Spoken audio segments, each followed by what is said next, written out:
Hola. Hello, good morning. We are going to begin the technical sessions of the Congress with the first presentation that will be given by Antonio López de Ávila, who's going to talk to us about Smart Congress. What about it? He's the president of SEGITTUR, which is the state company for tourism, technology and innovation management. Well, Antonio is from the Canary Islands. Like many of the participants in this tourism sector, he has a degree in law from the Las Palmas University, a master's in international trade and executive MBA from the EA Business School.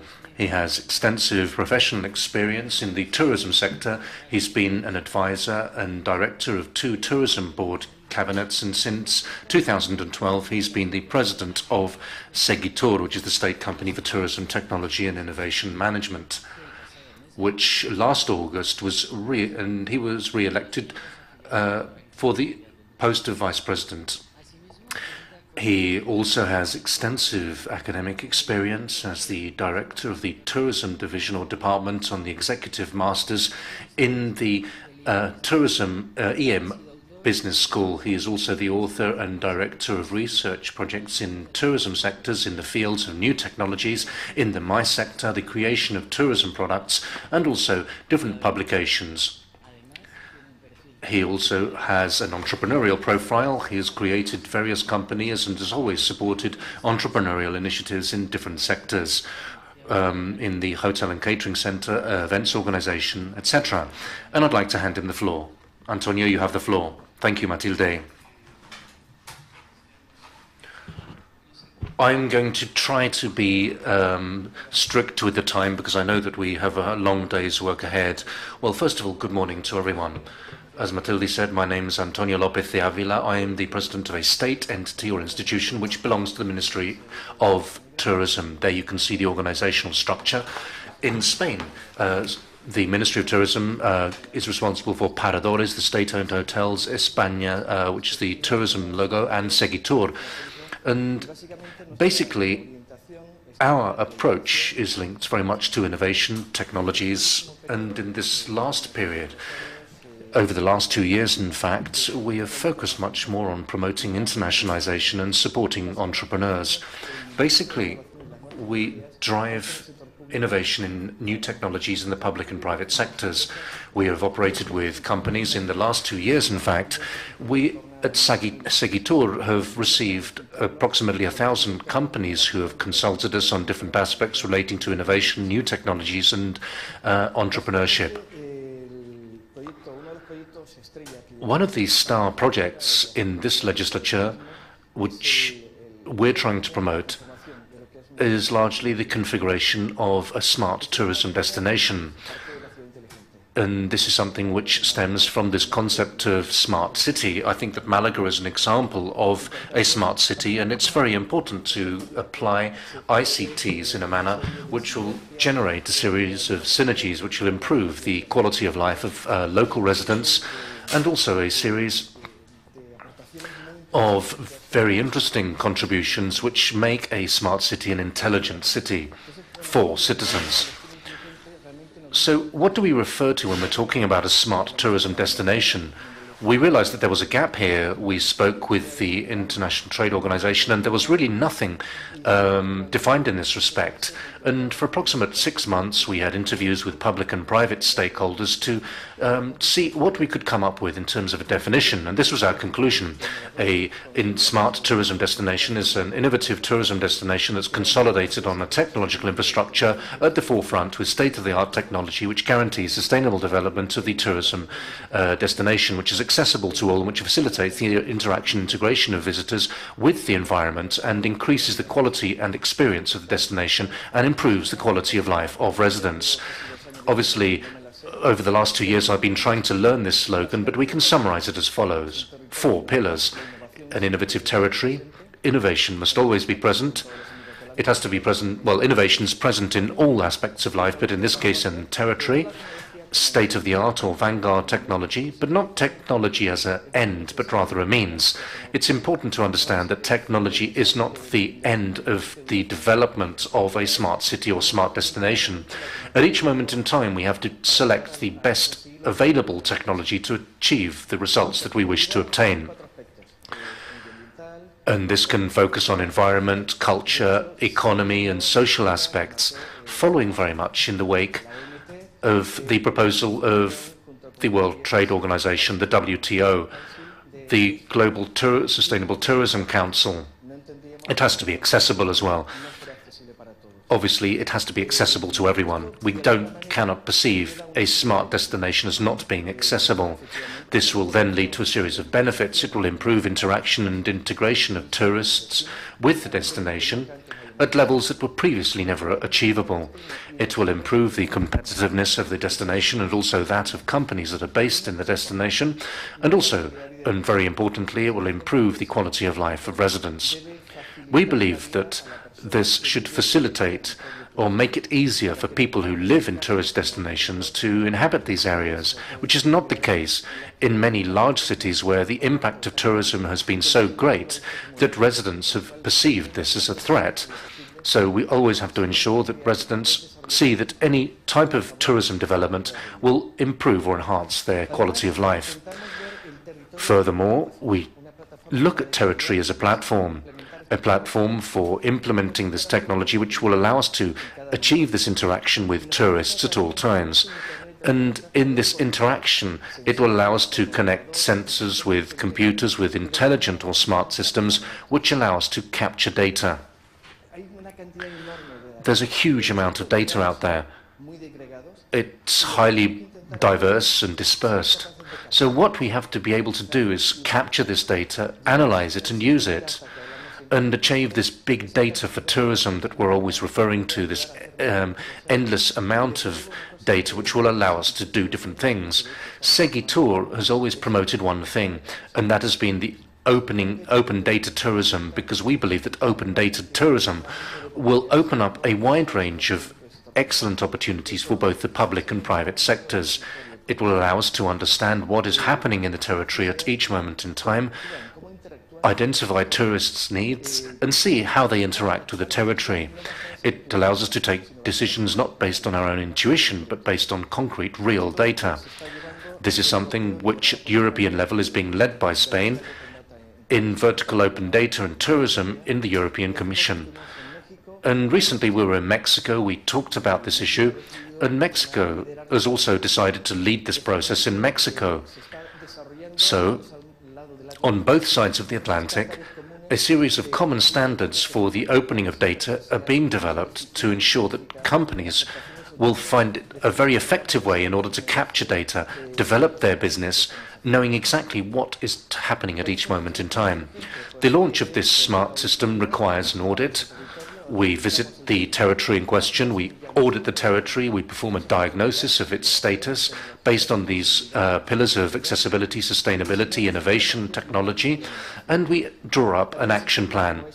SEGITTUR doesn't aim to implement the plan. Its aim is to provide guidance to the territory about how it can transform into a smart destination in terms of sustainability, technology, accessibility, and innovation in all areas, particularly guidance on the tourism view or the view of tourism within the scope or framework of policy in the territory.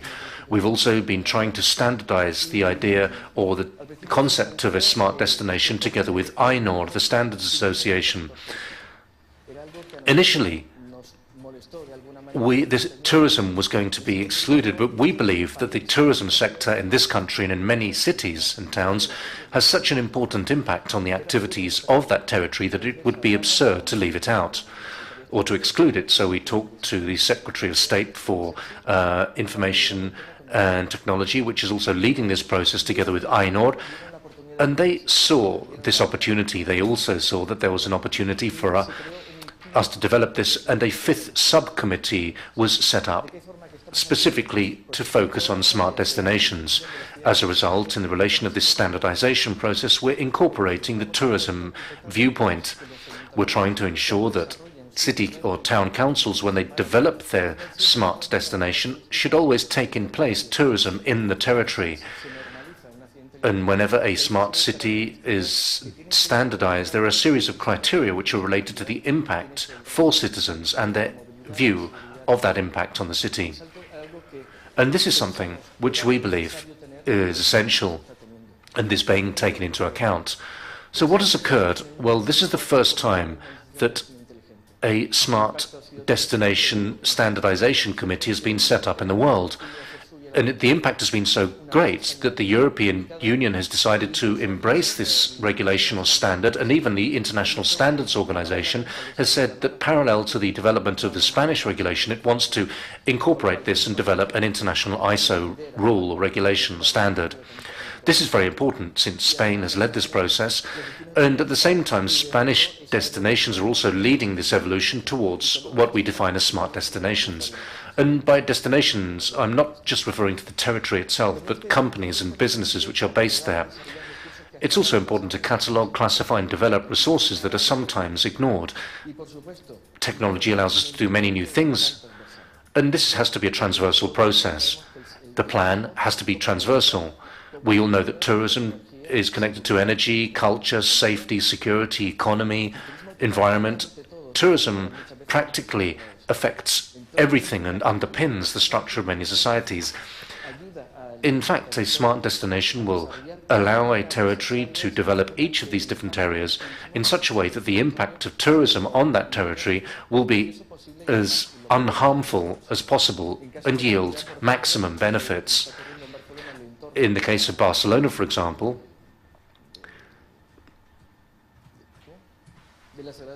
the area around the Sagrada Familia Cathedral, the impact of coaches, buses, tourists, queues, well, all of the residents in the area around the cathedral are completely behind this initiative because we're helping them to design the entire area to ensure that the impact is reduced to a minimum. And we do this in each area. For example, the development of an intelligent or smart tourism destination has to be transversal. It has to cross-cut all areas of life in the city. The aim is to help cities to become much more efficient in terms of the use of its resources. We've also developed a series of practical case studies, in this case on the island of Hierro in the Canary Islands. We've set up a free Wi-Fi network around the island using a WiMAX network, which allows us to incorporate all of the data into a central node, which allows us to control exactly what's going on the island in terms of rainfall, wind, and even rubbish collection or waste collection. We're able to control tunnels, and this is a system that's gradually being implemented and deployed. We've also developed a mobile application called El Hierro Follows You. This means that tourists who visit the island can learn more and discover better the island. We're also developing the first hydroeolics power plant at Corona del Viento with zero emissions, which will transform the island by the year 2018 into the first island without emissions, because all vehicles will even be electric. And a program has also been developed on the impact of this program on the city, on citizens. We're developing other initiatives in areas of energy sustainability. We're developing LED technology systems and helping city councils to incorporate LED technology, environmental light measuring sensors, and we're also designing a biomass generation plant, which is being set up in Mallorca, which will achieve a 60% saving for energy consumption at the hotels and airport in La Palma in Mallorca. The process has already started and has been presented for financing. And if this project actually gets off the ground and is developed, it will become the largest plant in terms of the development of cooling units per biomass in the world. And Mallorca will automatically become a much more sustainable island than it is at present, and this will clearly have favourable connotations for the tourism sector. Together with the police, we're also developing a multilingual automatic translation system with the police for reporting incidents. Sometimes tourists who have these type of unfortunate incidents have very unpleasant experiences, or they find the experience of going to a police station very unpleasant. So we wanted to try to improve this whole process. In this way, tourists can present reports without having to go to the police station, and they can present the reports in their own language. It's very important the person is able to express themselves freely when something like this happens. This information is then received by the police. It's recorded, and they agree a time with the tourist for a police officer to visit that person at their hotel, for example, so that they can sign the report. This also means that tourists are informed about the progress of the report. If the tourist, for example, has already left the country and there may be a court case, well, with the state prosecutor's office, we're also trying to see whether there's any way in which a representative can represent the tourism at the prosecutor's office to facilitate the whole process. Obviously, many of these cases never get resolved, or the criminals are never punished once the tourist leaves. So through all of these developments, the aim is to ensure that tourists, well, can have a mobile phone or a cell phone in their hands, and they may have to continue to be connected in their country of destination. So what we're trying to do is connect with them before, during and after their trip. We want to accompany them during the entire process when they're purchasing their holiday or their trip, right through the whole stay. Spain Info is the Spanish portal, the Spain Info portal. Well, this is not just a portal which can inspire people for their holidays. It can also be used to purchase and to confirm and reserve their bookings. They can reserve their transport bookings, they can book transport they can buy air tickets, coach tickets, they can rent vehicles, they can buy train tickets. We're going to admit all types of transport, ferries, etc. They can also book their hotels through a meta search engine, and we're gradually incorporating different options because we believe that the tourism sector is increasingly developing towards greater micro-segmentation. It's important to have it's important to offer tourists the largest possible offer of services, but at the same time we want to try to be able to provide solutions to each of these large segments and different ways in which we can sell Spain in different segments. We're doing this through FEAB, and we're trying to develop this with the private sector to ensure that everything is closely geared to the private sector and also to end customers to cater for their end needs. And of course, direct sales are concluded on the tour operator's webpage. However, we're trying to open up new channels so that companies, for example, can receive requests from tourists, regardless of where they are in the world, and close the sale in a different way. But the aim is to build bridges and increase connectivity. We're also incorporating new functions that are more adaptive, offering the option to select applications. We're working on a native mobile application. On the portal, we've also included a whole series of applications so that whether this is by product or by destination, there may be applications that are linked to a given destination or territory. The tourist is able to download these applications before visiting Spain. The portal is fully accessible. And we've also incorporated social networking, because today everyone likes to share what they see, what they do, and what they feel. And the Spain Info portal had to incorporate this as well. We've also incorporated an application suite. We're developing this at this moment in time. We've carried out a study on what Spain should offer as a smart destination and what should be offered to tourists. We realized that there were a series of shortcomings at this moment in time, and we developed a series of applications which would allow us as a public administration to capture data And this takes me back to what I said before about big data. We want to have these applications available to tourists so that they can, and almost unconsciously, provide us with information about their mobility within the territory, about what they're doing, about the types of products and tourist services they're consuming. We're developing a suite of applications which, well, there you have Destinations app. This is an application which was requested by the regional government of Galicia. It's for pilgrims who travel to Santiago de Compostela and who wanted to have information about hostels and accommodation available. It also allows them to share routes on their pilgrimage and also green routes. And also they're able to, in real time, determine whether the a hostel or accommodation has available rooms. And then this one is an application as a tourist satisfaction survey. We believe that each municipality has its own needs and requirements.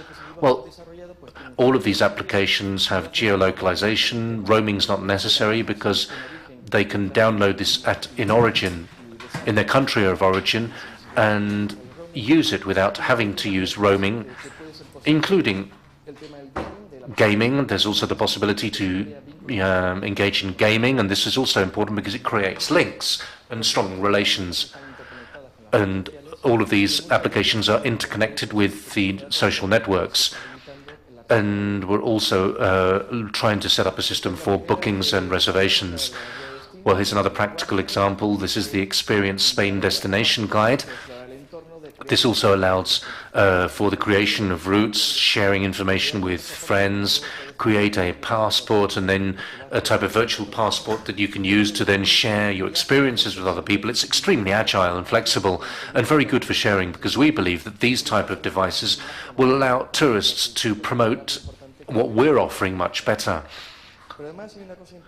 Another important thing about this application, which is incorporated in all of the applications, is this: the ability to monitor tourists. The application has an app track function which allows us to determine how tourism's, or what the impact of tourists is in these territories. We're developing this in a pilot program in the Basque Country, in Bilbao, in fact. The tourism board there is trying to change the signalling and signposting system for tourists. And it's closely related to trying to attract tourists to the Guggenheim Museum. Obviously, when tourists go to Bilbao, many went to the Guggenheim. But when the study was carried out, it was discovered that many of the tourists would not go to the Guggenheim Museum. What they would do first is go to the main square and enjoy a glass of wine and some tapas, which is probably normal. But this is important. Again, the signposting system inside Bilbao and on the outskirts of Bilbao has to be useful for tourists. So the idea here is to manage resources much better. And we were able to manage these resources thanks to the data we obtained on the movements of tourists within the city. This is something which can be extrapolated to all Spanish cities and destinations. All of these have this app track system, and this allows SEGITTUR and all of the destinations to determine how tourists are having an impact in the territory. This allows us to effectively manage resources in a manner that ensures that tourists' experience in the destination is much better, and it also allows us to do a much better job. And this brings me to the whole theme of Smart Congress. Well, we this year for FITUR 2014 have developed the FITUR 2014 application. It's a multilingual guide to fairs, congresses and exhibitions with a whole series of functions. And we've done this almost in record time because it's something that came up in the last minute in conversations with IFEMA. We were informed that IFEMA had an application that was general for all fairs, but it didn't have something specific for FITUR. So we said that since we were developing applications for everything, and since the Secretary of State Tourism at the Congress embraced the commitment to develop an application for private and public entities to develop these type of applications or solutions or resources for tourists, we decided to do this. We quickly got down to business and we designed an application.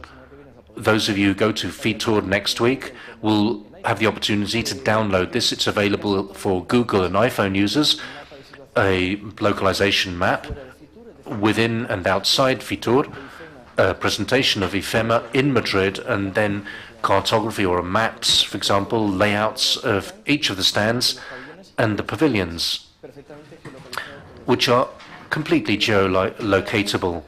A activities agenda, also a personal agenda of meetings and activities, which allows FITUR to send notifications to everyone in real time about things that are taking place in the fair, also offer recommendations on restaurants, about activities, and these different types of things. And also many other things relating to FITUR. The FITUR fair, well, there's also IFEMA Plus, which is a program which is for coaches and buses which can take visitors to the Rozas village shopping centre if people are interested in going shopping.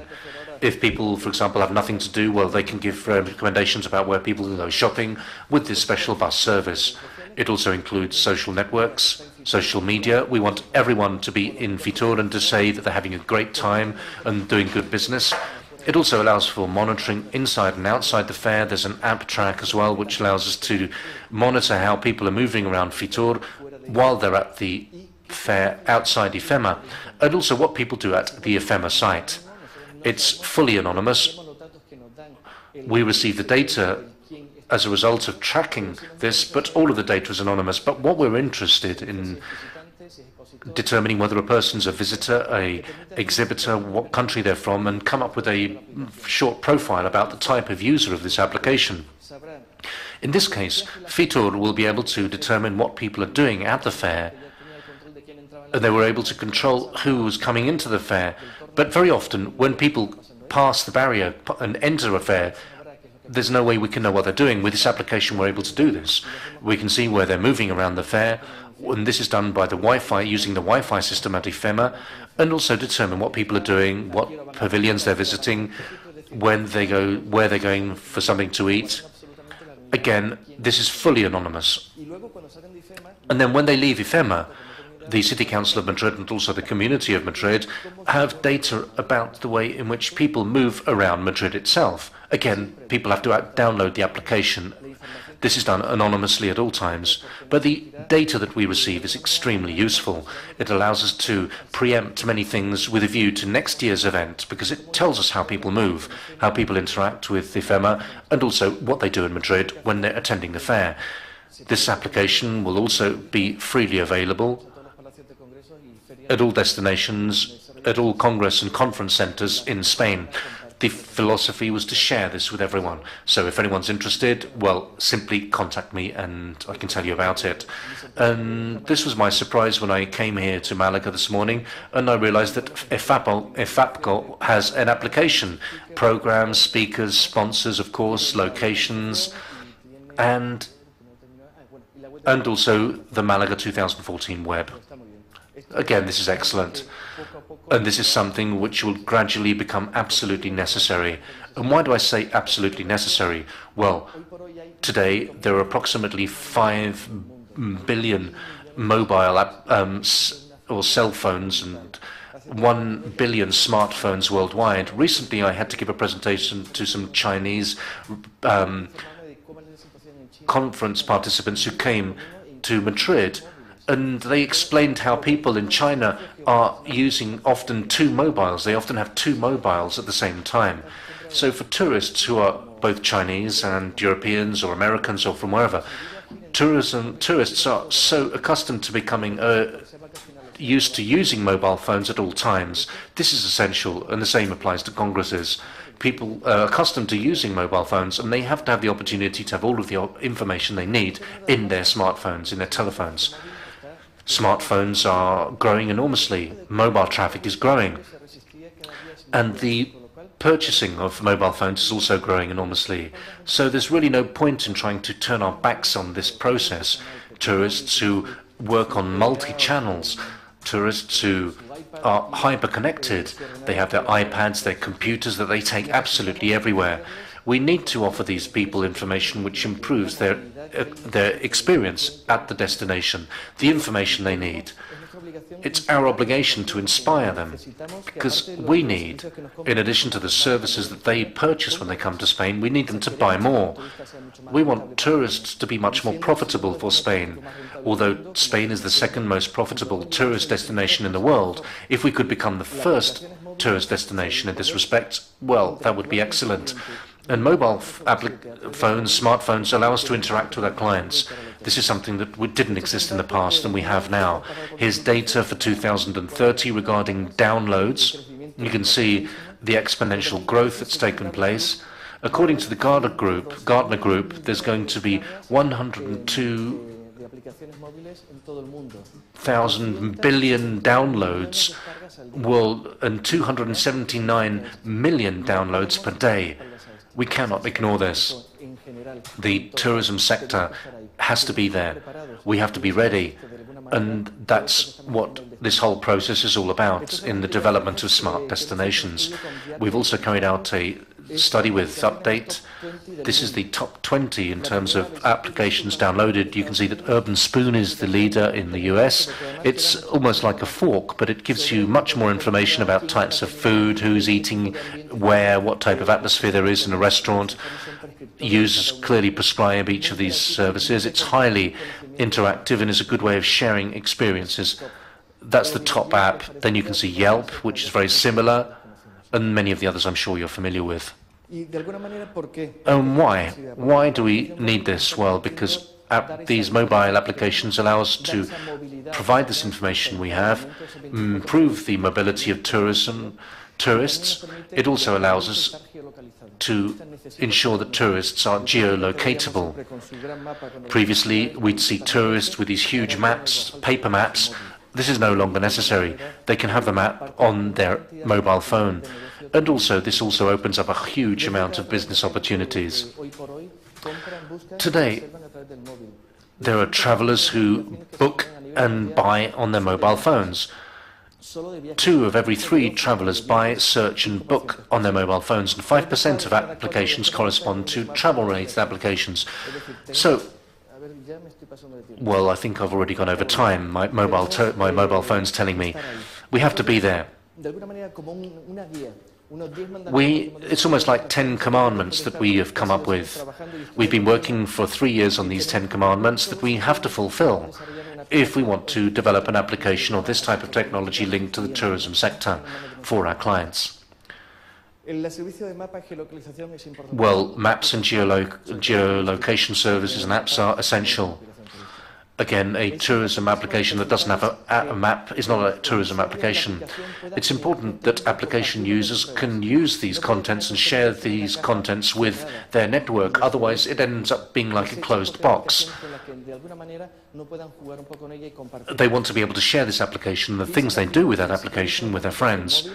If we're talking about a mobile application, it's not just a case of transferring a web portal to an app.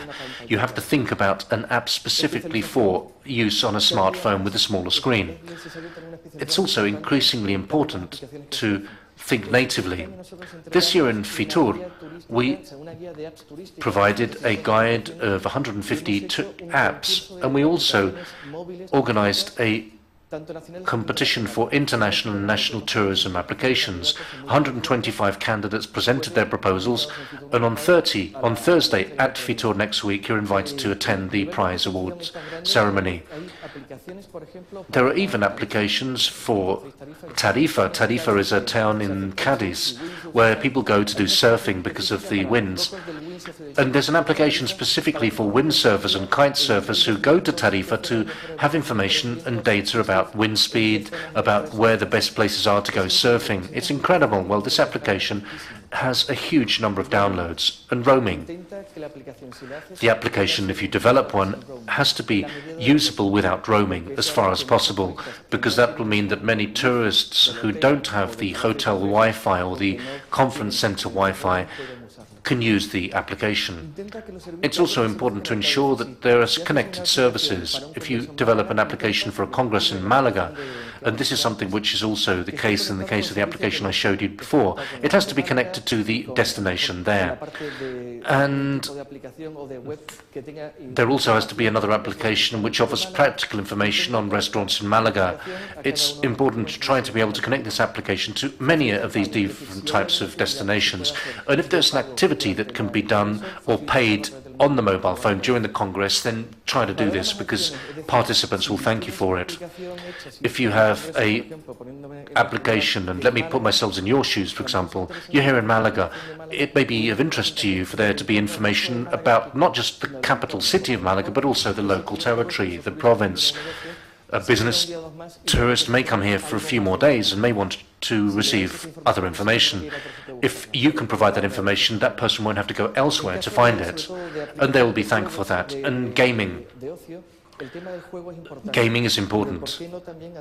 But why it may be also a good idea to be more creative and incorporate a game with the Congress application. Why not? Because that may be something that Congress participants will remember most from their visit to a given city. They'll remember that, well, I went to this place and there was this game that I could play, and this allowed me to share things with other people. That's very important. And again, promotion. If you don't promote, if there's no promotion, you don't exist. If nobody knows who you are, what's the purpose of doing anything? In fact, in this applications competition and the applications guide, we realized that there were applications that had no promotion at all, because and the result was that virtually nobody downloaded them. The aim with this guide is to promote these applications, to make it easy for people to find them. But everyone who uses an application, it's important to remember that promotion has to be taken into account. Well, that's virtually the end of my presentation. I've given you a broad overview of Smart Congress and a smart destination. It's not complex, but I think that gradually, and we've been working on this for a few years, we're beginning to see the results. And the results have been very good, and they're very promising. I always say that this is not the future, this is the present, and we all have to be working in these type of technologies. Thank you very much for your attention.